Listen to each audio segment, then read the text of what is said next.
தட்டை, சீடை, முறுக்கு, ரிப்பன் பக்கோடா, அதிரசம், என்ன வேணாலும் செய்யுங்க.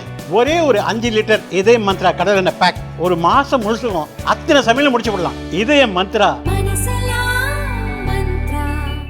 தினமல நேயர்களுக்கு வணக்கம். வணக்கம். காவல்துறையின் கவனிப்பால் மரணமடைந்த அஜித்குமாரினுடைய தாயாரிடம் மன்னிப்பு கேட்டிருக்கிறார் தமிழக முதலமைச்சர். எப்ப ஒரு முதலமைச்சர் 72 வயசு 50 ஆண்டுகால அரசியல் சாணக்கியர் மன்னிப்பே கேட்டார்ப்பா என்று புகழ்பாடுகிறார்கள் திமுக தொண்டர்கள். பாமக எம்எல்ஏவை அதிரடியா நீக்கி இருக்காரு அன்புமணி. என்ன நீக்க உங்களுக்கு அதிகாரம் இல்ல அப்படின்னு ஒரே போடாக போட்டிருக்காரு எம்எல்ஏ. என்ன நடந்திருக்கு அப்படின்ற விவரங்களை வீடியோக்குள்ள பார்க்கலாம். மதுரை மாநகராட்சியில கடைகளுக்கு விதிக்கப்படும் வரியை குறைத்து கிட்டத்தட்ட 150 கோடி ரூபாய் வரைக்கும் ஊழல் நடந்திருப்பதாக தகவல் விசாரணை சூடுபிடித்திருக்கிறது. 55 பேர் சம்பந்தப்பட்டிருக்காங்களாம். இன்னொரு பக்கம் பாத்தீங்கன்னா சங்கரன் கோவில்ல நகராட்சி நகர்மன்ற தலைவர் பதவியை இழந்திருக்கிறார் திமுகவினுடைய உமா மகேஸ்வரி. என்ன நடந்தது பார்க்கலாம். லாக்அப் மரணம் தொடர்பாக அதிமுகவும் பாஜகவும் இணைந்து ஒரு போராட்டத்தை முன்னெடுத்திருக்காங்க. இப்படி தொடர்ச்சியாக நீங்க இணைந்து போராடணும் அப்படின்னு மக்களும் நிறைய விஷயங்கள் சொல்லிட்டு இருக்காங்க. முழுமையான விவரங்களை வீடியோக்களை பார்க்கலாம். தன் மாவட்டத்தில் இருக்கிற 7 தொகுதிகளில் புதிதாக ஒரு பேராசிரியரை, அதுவும் பெண் எம்எல்ஏவை கொண்டு வருவதற்கான முயற்சிகளில் தலைமை இறங்கி இருப்பதாக கலங்கி போன KKSSR ராமச்சந்திரன் அமைச்சர் அவர்கள் தன்னுடைய கிளை கழக செயலர்களுக்கு அன்பு மழையில், பாச மழையில், பணமழைகளாக பொழிகிறார் என்று தகவல். விவரங்களை பார்க்கலாம். பாஜகவினர் ட்வீட் போட்டதுக்கெல்லாம் கைது பண்ற இந்த சிறுபிள்ளைத்தனமான நடவடிக்கையை முதல்ல கைவிடுங்க. அதிகாரம் உங்களுக்கு நிரந்தரமானது கிடையாது அப்படின்னு அண்ணாமலை கடுமையாக எச்சரிச்சிருக்கார் அரச. என்ன நடந்திருக்கு அப்படின்ற விவரங்களை வீடியோக்களை பார்க்கலாம். இதை பத்தி தான் இன்னைக்கு நம்ம பார்க்க போறோம். இது சைலன்ஸ்.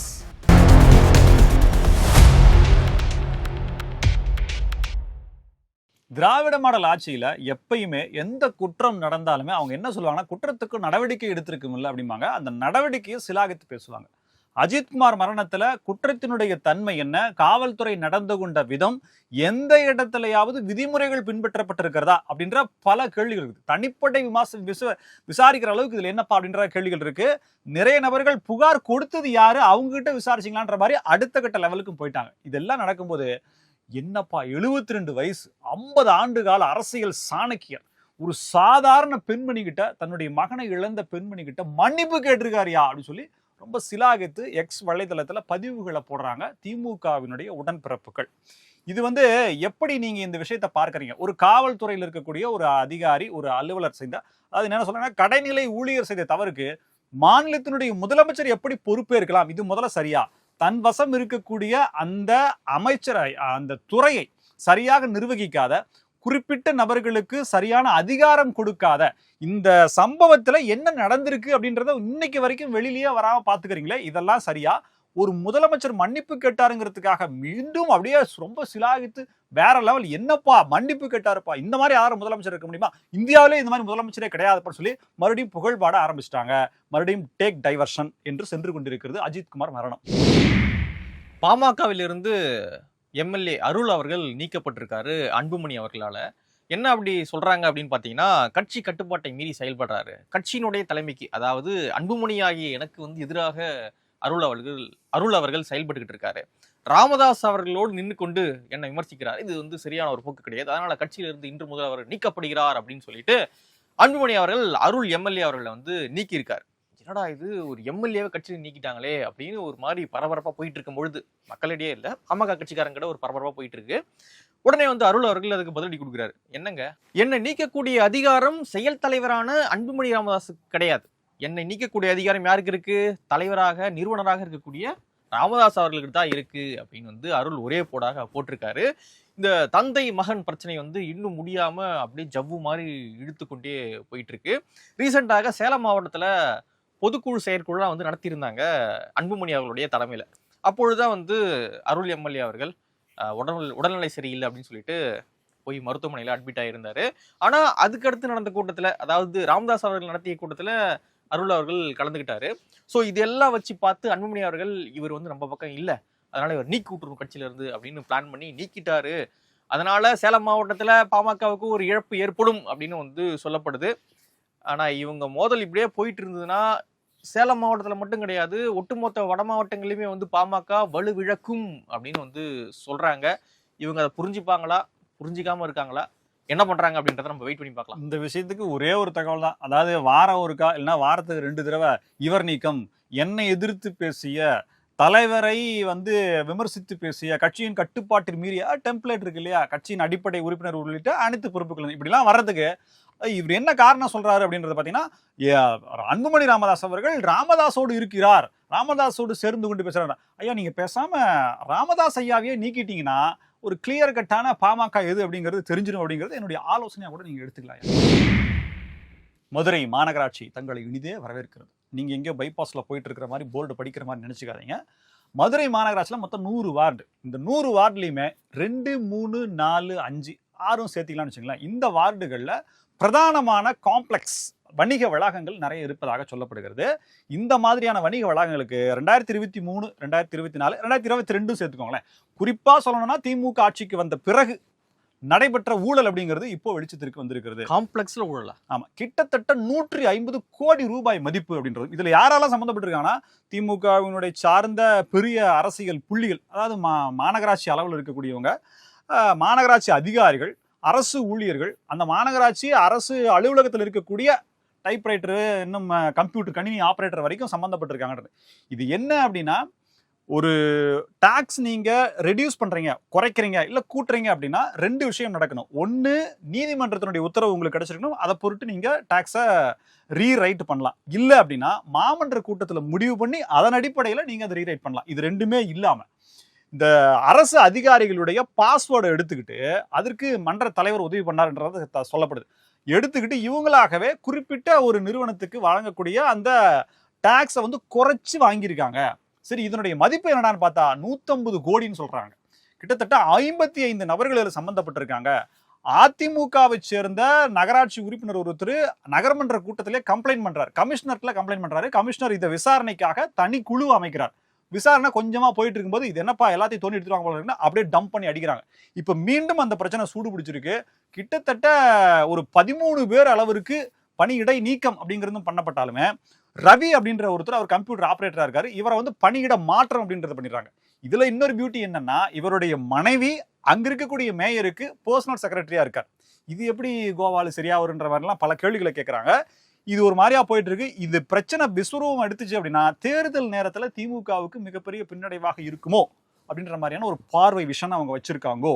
ஸோ இது என்ன நடக்கும்? 150 கோடி ரூபா அரசுக்கு இழப்பு, மாநகராட்சிக்கு இழப்பு, இது மீண்டும் வருமா அப்படின்ற ஒரு விஷயத்தை பார்க்க போனோம்னா, சங்கரன் கோவில் இன்னொரு பிரச்சனை நடந்திருக்கு. அதுவும் உள்ளாட்சியில. ஆமா, அங்க பாத்தீங்கன்னா நகர்மன்ற தலைவராக இருக்கக்கூடிய உமா மகேஸ்வரி, அவங்க திமுக. இதுல இன்னொரு பியூட்டி என்னன்னா, சமபலமா இருக்கிறாங்க. அதிமுக கவுன்சிலர்கள் திமுக கூட்டணின்னு வச்சு பாத்தீங்கன்னா கிட்டத்தட்ட சமபலம், இன்னும் சொல்ல போனா எச்சாவே இருக்காங்க உமா மகேஸ்வரி. அப்படி இருந்தும் நம்பிக்கையில்லா தீர்மானத்துல தோத்து போயிடுறாங்க. இதுல இன்னொன்னு என்னன்னா, 29 பேர் ஓட்டு போடுறாங்க. அதுல ஒரே ஒரு ஓட்டு தான் உமா மகேஸ்வரிக்கு விழுந்திருக்கு. 28 பேர் அவர் வேணான்னு சொல்லி ஓட்டு கொடுத்திருக்காங்க. இது மிகப்பெரிய சிக்கலாக பார்க்கப்படுகிறது. திமுகவினுடைய நகர்மன்ற தலைவர் பதவியை அவர் இழந்தார் உமா மகேஸ்வரின்ற செய்தியும் திமுக தலைமைக்கு சென்று அவர் என்ன நடவடிக்கை எடுக்க போகிறார்கள் என்பதை பார்க்கலாம். இதுவரை ஏகப்பட்ட குற்றச்சாட்டுகள். திமுக சட்ட நகர்மன்ற உறுப்பினர்களே அவங்களுக்கு எதிராக வாக்களிச்சிருக்கிறது அப்படிங்கிறது பேசு பொருளாக இருக்கு. லாக்அப் மரணம் தொடர்பாக அதிமுகவும் பாஜகவும் இணைந்து ஆர்ப்பாட்டத்தை வந்து இன்னைக்கு மேற்கொண்டிருக்காங்க. அவங்க கூட்டணி அமைத்து கிட்டத்தட்ட 3-4 மாதங்கள் வந்து ஆக போது அமித்ஷா அவர்கள் அறிவித்து. ஆனா இந்த கூட்டணி வந்து ஜெல் ஆகாம இருக்கு அப்படின்ற ஒரு பார்வை மக்களிடையே வந்து ஏற்பட்டிருந்தது. இப்பொழுது இந்த லாக்அப் மரணம் தொடர்பாக இணைந்த கரங்கள் மாதிரி இணைந்து இந்த போராட்டத்தை வந்து முன்னெடுத்திருக்காங்க. இது 2 கட்சி உறுப்பினர்களிடையே நல்ல ஒரு வரவேற்பு வந்து பெற்றிருக்கு. பரவாயில்ல, இப்படி போனா மட்டும்தான் 26 நம்ம வந்து புரட்டி போட முடியும் தமிழ்நாட்டை அப்படின்ற ஒரு பார்வையும் அவங்களிடையே வந்து எழுந்திருக்கு. ஒரு பொதுமக்களுடைய பார்வையிலிருந்து பார்த்தா இது நிஜமாவே வரவேற்க தகுந்த விஷயம். ஏன் அப்படின்னா, எதிர்கட்சிகள் வலுவாக இருந்தா மட்டும்தான் ஜனநாயகத்துல ஒரு சரியான ஒரு சமநிலையானது இருக்கும். அப்படி இல்லைன்னா ஆளுங்கட்சியினுடைய பார்வை கைதான் வந்து ஓங்கி இருக்கும். அதனால அதிமுக பாஜக இணைந்து போராட்டம் முன்னெடுக்கிறது ஒரு நல்ல ஒரு விஷயமா தான் பார்க்கப்படுது. இன்னொரு பக்கம் பார்த்தீங்கன்னா, எடப்பாடி பழனிசாமி அவர்கள் நேற்று ஸ்டாலின் அவர்கள் அந்த குடும்பத்துக்கு கால் பண்ணி பேசினார் இல்லையா, அதே போல வந்து இன்று எடப்பாடி பழனிசாமி அவர்கள் அந்த குடும்பத்துக்கு கால் பண்ணி பேசியிருக்காரு. நம்பிக்கையை விடாதீங்க, நாங்க உங்களோடு இருக்கோம், எது வந்தாலும் பார்த்துக்கலாம், தைரியமா இருங்க, என்னதான் இருந்தாலும் பெரிய இழப்பு தான், வார்த்தைகள் சொல்லி உங்களை ஆறுதல் படுத்த முடியாது, தைரியமா இருங்க அப்படின்னு வந்து ஆறுதலை வந்து சொல்லியிருக்காரு. அந்த அம்மா முதலமைச்சர் பேசும்போது போன்ல சொல்றாங்க, தண்ணி பாட்டில் கூட கொடுக்காம போட்டு அடிச்சிருக்காங்க, 28 வயசு அரும்பாடுபட்டு வளர்த்தையான்ற மாதிரி அவங்க சொன்னோன்னே அது வேணுங்கிறத செய்வாங்கம்மா அப்படின்னு. ஒரு தப்பு நடந்திருக்கு, அதுக்கு எப்படி ஆறுதல் சொல்லணும்னு கூட இந்த 72 வயது உள்ள 50 வருட அனுபவம் உள்ள ஒரு நபருக்கு தெரியவில்லையா அப்படின்றது இருக்கு. ஒரு துக்கம் நடந்திருக்கு, அந்த துக்கத்துக்கு ஒரு பொறுப்புல இருக்கக்கூடிய அதிகாரத்தில் இருக்கக்கூடிய நபர் பொறுப்பா பேசணும்ல. என்ன தப்பு நடந்திருந்தாலும் அதற்கான நடவடிக்கை எடுக்கப்படுமா, குற்றவாளி தப்பிக்க முடியாது, எங்க தவறு நடந்தாலும் எக்ஸ்கியூஸ் கிடையாது, இந்த மாதிரி சொல்லணும். உங்களுக்கு வேண்டிய தேவைகள் ஏதாவது இருந்தால் அதற்கான உதவிகளை அரசு செய்யும், நான் உங்கள்கிட்ட உண்மையிலேயே வருந்துறேன் அப்படின்ற மாதிரியான வார்த்தைகள் அப்படிங்கிறது. இது சொல்லியா கலைஞரின் அப்படின்ற வார்த்தைகள் சொல்லலாம், கருணாநிதியின் மகனுக்கு இப்படிப்பட்ட வார்த்தைகளை சொல்லித்தர வேண்டுமா அப்படின்றதான் கேள்வி இருக்கு. சரி, என்ன நடக்குது அப்படின்றத வெயிட் பண்ணி பார்க்கலாம். அதே போல வந்து தேனி மாவட்டத்துல 1ஆம் மாசம், அதாவது ஜனவரி மாசம் நடந்த ஒரு சம்பவம், அதனுடைய சிசிடிவி காட்சிகள் ரிலீஸ் ஆயிருக்கு. என்ன அப்படின்னா, பொங்கல் அன்று ஒரு ஆட்டோ டிரைவர் அங்க இருக்கக்கூடிய பேருந்து நிலையத்துல தகராறு எதுவும் பண்ணியிருக்காரு போல சரக்கு போட்டு. அப்பொழுது அங்க இருந்த காவல் நிலையத்துல அவங்க கூட்டு வந்து விசாரிச்சு அவரை போட்டு அடிச்சிருக்காங்க. இந்த சிசிடிவி காட்சி வந்து ஆர்டிஐ மூலியமாக கேட்கப்பட்டு இப்பொழுது ரிலீஸ் செய்யப்பட்டிருக்கிறது.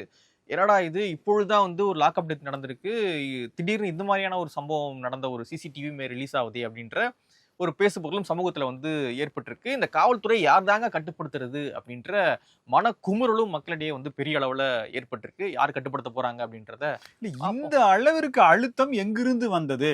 மீண்டும் அண்ணா பல்கலைக்கழக விசாரணை போல யார் அந்த மேடம் அப்படின்ற கேள்வி முன்வைக்கிறாங்களா அப்படின்ற மாதிரிலாம் இருக்கு. அந்த டாக்டர் யாருப்பா? அந்த டாக்டர் இந்த அளவுக்கு தனிப்படை அமைத்து 9.5 பவுன் திருட்டு போன அளவுக்கு ப்ரெஷர் கொடுக்குற அளவுக்கான செல்வாக்குள்ள அந்த நபர் யார்? Madam, who is that madam? ஒரு வார்த்தை, ஒரு பேர், இப்படி ஒரு அடையாளம் கூட இன்னும் வெளிவராம இருக்கு. அவ்வளோ இன்ஃப்ளூயன்ஸ் இருக்கு போல அவங்களுக்கு. கடந்த சட்டமன்ற தேர்தலில் விருதுநகர் மாவட்டத்தில் ஸ்ரீவில்லிபுத்தூர் தவிர கிட்டத்தட்ட 6 தொகுதிகளையும் திமுக கைப்பற்றுச்சு. சமீபத்தில் அங்கே விருதுநகர் போயிருந்த தமிழக முதலமைச்சர் மு.க. ஸ்டாலின் அவர்கள் விருதுநகர் தொகுதியில் மொத்தமாக 7க்கு 7ஐயும் அள்ளணும், அதுக்கு திமுகவுக்கு வேண்டிய வேலைகளை செய்யணும் அப்படின்னு சொல்லியிருக்காங்க. மண்ணல்ற மாதிரி. ஆமாம், புக்லி மண்ணல்ற மாதிரி சொல்லி அந்த மண்ணின் மைந்தரான KKSSR ராமச்சந்திரன் அவர்களுக்கு இது வந்து ஒரு டாஸ்காக போச்சு. அவர் என்ன பண்ணியிருக்காரு அப்படின்னா, வேலை பார்க்குறாரு, முதலமைச்சர் சொல்லிட்டாரு, திமுக ஜெயிக்கிறதுக்காக பாடுபடும், இதெல்லாம் ஓகே. அவர் என்ன பண்ணுறாருன்னா, இந்த கிளைக்கழக செயலர்கள் அப்புறம் ஓரளவுக்கு மாவட்ட செயலர்களுக்கு கீழே இருப்பாங்க பார்த்தீங்களா, அவங்களாம் 5,000 கொடுத்துருக்காரு. இன்க்ரிமெண்ட் இல்லை, என்னமோ தெரியல, இனாம் கொடுத்துருக்காரு. கொடுத்துட்டு, தம்பி எல்லா பூத்துல எல்லாம் கரெக்டாக பாருங்கப்பா, எல்லாரும் செலவுக்கு வச்சுக்கிங்கப்பா, இது வந்து இனிஷியல் பேமெண்ட் தான், டோட்டல் பேமெண்ட் கிடையாது, இன்னும் அடிக்கடி அப்படி வரும், பக்கத்தில் சைபர் கூட போட்டு வரும் அப்படின்ற மாதிரிலாம் சொல்லி உற்சாகப்படுத்தி இருக்கிறார் அப்படின்ற தகவல் வந்திருக்கு. இதில் இன்னொன்று என்னன்னா, அந்த ஸ்ரீவில்லிபுத்தூர் தொகுதியில் அதிமுக ஜெயிச்சுது, அதுக்கடுத்து நடந்த உள்ளாட்சி தேர்தலில் மீண்டும் திமுக வந்தது, ஆனால் ஸ்ட்ராங்காக தான் இருக்குன்றது திமுக சொல்லப்படும் கருத்து. ஆனால் அதே ஸ்ரீவில்லிபுத்தூர் தொகுதியில் ஒரு பேராசிரியை, அதுவும் பெண் பேராசிரியை நிறுத்தக்கூடிய அளவிலான பேச்சு அப்படிங்கிறது தலைமை கழகத்திலிருந்து தகவலாக அமைச்சருக்கு வந்த உடனே அவர் உடனே வெகுண்டு எழுந்து, அம்மப்பா ஏதாவது நடவடிக்கை எடுக்கிறதுக்குள்ள நம்ம ஏதாவது ஒன்று பண்ணிடணும் அப்படின்னு சொல்லி இந்த இனாம் முறையை தொடங்கி வைத்திருக்கிறார். இது மற்ற மாவட்டங்களுக்கு நல்ல யோசனையா இருக்கேப்பா, அப்படியா, சரி சரி நம்மளும் கொடுப்போம்ல, 6,000 போட்டு சொல்லி கொடுப்பாங்களா அப்படின்னு சொல்லி மற்ற மாவட்டத்தில் உள்ள கிளைக்கழக செயலாளர்கள் மற்றும் நிர்வாகிகளாம் ஆவலோடு தன்னுடைய SMS வரக்கூடிய மொபைல் ஸ்மார்ட் போனை எடுத்து பார்த்து கொண்டிருக்கிறார்கள். தெரியல நடக்குமா நேரத்தில். ஸோ KKSSR ராமச்சந்திரன் அவர்கள் புது ஐடியா ஒன்றை, பட்டி ஃபார்முலா மாதிரி ஒரு ஃபார்முலாவை தொடங்கி வைத்திருக்காங்க. இவங்க தான் எல்லா ஃபார்முலாவையுமே தொடங்கி வைப்பாங்க. திருமங்கல ஃபார்முலா, பட்டி ஃபார்முலா, இப்பொழுது 5,000 ஃபார்முலாவா? வெயிட் பண்ணி பார்க்கலாம் ஒர்க் ஆகுதான்னு. அண்ணாமலை அவர்கள் ஒரு கடுமையான எச்சரிக்கையை வந்து அரசுக்கு விடுத்திருக்காரு. என்ன சொல்றாரு அப்படின்னு பார்த்தீங்கன்னா, சிறுபிள்ளைத்தனமாக ட்விட்டர்ல பதிவு போடுறாங்க அப்படின்றதுக்காகலாம் பாஜகவினரை கைது பண்ணீங்க அப்படின்னா சரியாக இருக்காது. ஆட்சி என்பது, அதிகாரம் என்பது உங்களுக்கு நிரந்தரமானது கிடையாது, மாறும், அப்பொழுது விளைவுகள் ரொம்ப கடுமையாக இருக்கும் அப்படின்னு வந்து அண்ணாமலை அவர்கள் எச்சரிக்கிறாங்க. என்ன சம்பவம் நடந்தது அப்படின்னு பார்த்தீங்கன்னா, பிரவீன் அப்படின்றவர் வந்து சமூக வலைதளத்தில் ஒரு பதிவு ஒன்று போட்டிருக்காருங்க. அரசாங்கத்தை விமர்சிக்கிற மாதிரியான ஒரு பதிவு வந்து போட்டிருக்காரு. இதற்காக வந்து காவல்துறை அவரை வந்து கைது பண்ணிட்டாங்க அப்படின்றது பாஜகவினர் இப்பொழுது வைக்கக்கூடிய ஒரு குற்றச்சாட்டு. எதுக்காக கைது பண்ணீங்க? அரசாங்கத்தை எதிர்க்கட்சிகள் விமர்சிக்க கூடாதா? விமர்சிக்க கூடாத அளவுக்கு நீங்க என்ன அவ்வளவு பெரிய மனித புனிதர்களா? என்ன நினைச்சுக்கிட்டு இருக்கீங்க? பாஜகவினர் தொடர்ச்சியா கைது பண்றீங்க, இது என்ன பாஜகவினர் அச்சுறுத்தும் செயலா அப்படின்ற கடுமையான கேள்விகளையும் அண்ணாமலை அவர்கள் முன்வைத்திருக்காரு. இப்படியான செயல்களை திமுக கைவிடல் அப்படின்னா கடுமையான விளைவுகளை சந்திக்க நேரிடும் அப்படின்றும் அண்ணாமலை அவர்கள் சொல்லியிருக்காங்க. ஸோ திமுக ரிலீஸ் பண்றாங்களா அவரை, அல்லது வழக்கு பதிவு பண்ணி ரிமாண்ட் பண்றாங்களா, என்ன பண்றாங்க, அல்லது அடுத்தடுத்து இந்த கைதுகள் நடைபெறாம நிறுத்துறாங்களா, அது கைது நடைபெறுமா என்னன்னு தெரியல. அண்ணாமலை அவர்கள் இப்படி எச்சரிச்சிருக்காரு. பார்க்கலாம் என்ன நடக்கும். விமர்சிக்கக்கூடிய பத்திரிகைகள் இந்த மாதிரியான துன்புறுத்தலுக்கு உள்ளாக்கப்படுகிறது அப்படிங்கிறதுக்கு இன்னொரு சம்பவமா ஒரு பிரபலமான மீடியா முன்னாடி கூட சவுக்குன்னு போட்டிருப்பாரு. அவருடைய மீடியால வேலை செய்ய கேமராமேன் வண்டியும் தூக்கின்னு போயிட்டாங்க. கடைசியில பார்த்தா அப்ப 6500 ரூபாய் ஃபைன் இருக்குப்பா, என்ன நீங்க நைட் 12 மணிக்கு வந்து அவர்லாம் சொல்லியிருந்தாரு.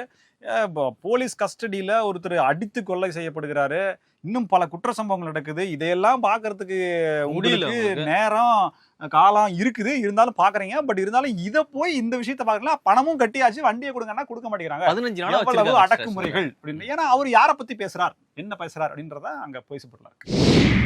இதே போல பல புதிய தகவல்களோடு மீண்டும் உங்களை சந்திக்கிறோம். இது சைட்லைட்ஸ். நன்றி.